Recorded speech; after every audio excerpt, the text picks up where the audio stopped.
Hello, my name is Irina Kovačević. I'm the owner of Nauči jezik s Irinom. Zdravo svem, ja sam Irina Kovačević, vlasnik škole Nauči jezik s Irinom. Ovaj video će ići paralelno na srpskom i na engleskom jeziku. Okay, today we speak about difference between must, can and have. Ok, ovaj prvi deo ću reći na srpskom. Znači, generalno problem kad su biti moderni glagoli kod naših ljudi, pričam srpskom koji se ovo bolje razumelo, je to što većina naših ljudi hoće must da upotrebi, jer moram da idem na poštu, moram da platim račune, moram ovo da obavim, moram ono da obavim. To je znači izraz koji mi koristimo u srpskom. Kada na engleskom nekome kažete must, you must do this, that's really strong. Znači, to je veoma jak izraz, znači to je bukvalno naredba. I generalno možete jako zvučiti nepristojno ako stalno govorite drugim ljudima da oni moraju nešto da urade, a s druge strane ako vi govorite ja moram ovo, ja moram ono, I must pay my bills, then I must go to dry clean, to pick up my clothes, after that I must have my English class, after that I must go to work. Zvučite kao neko ko ne govori dobro engleski ili u lošem slučaju čak kao neko ko je mnogo stressed out, to je po mnogo velikom količinom stresa. Znači, oni tako ne govore. Have to je ono što nešto odgovara našem to u srpskom moram. So, I have to finish this report until 11 a.m. tomorrow. I have to send some emails a bit later on. I have to do some cleaning when I'm back home. Znači, have to se koristi u ovom smislu. Dok je must, zavisno da kažemo za neku vrstu jakog moranja, čak i ne da su u pitanju zvanični dokumenti, više će čuti neki drugi izraze. So if we have some official documents or if something is really forbidden to be done somewhere, then we're going to use different expressions. To be allowed to. Let's say that you're at a swimming pool and it's not allowed to jump there. So it will be written something like it's not allowed to jump here or it's forbidden to jump here. No jumping here. Znači, neće staviti you mustn't jump here. To je gotovo nemoguće da vidite na anglosaksonskom govornom području. Biće not allowed, forbidden, prohibited. To su izrazi koje se kažemo koristi kao nešto zabranjeno. Tako da nije you mustn't jump here. You shouldn't jump here. You're not allowed to jump here. It's not permitted to jump here. You're not permitted to jump here even. It's forbidden to jump here, ali you mustn't, ne.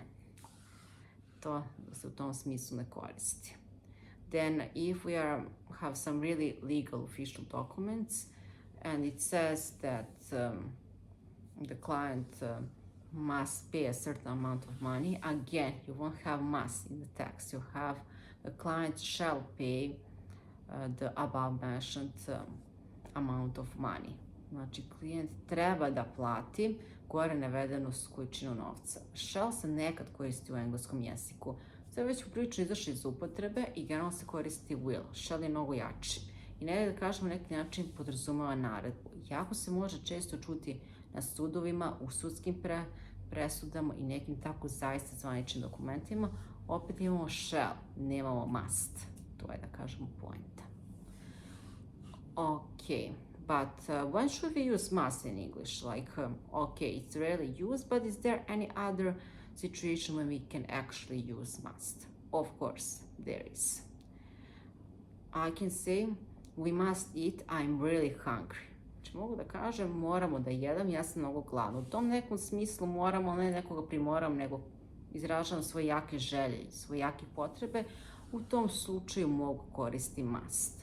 Or let's imagine that we have been driving for the last 3 hours, we are searching for our hotel, and then I see a hotel that has the same name and it corresponds to the description of our hotel.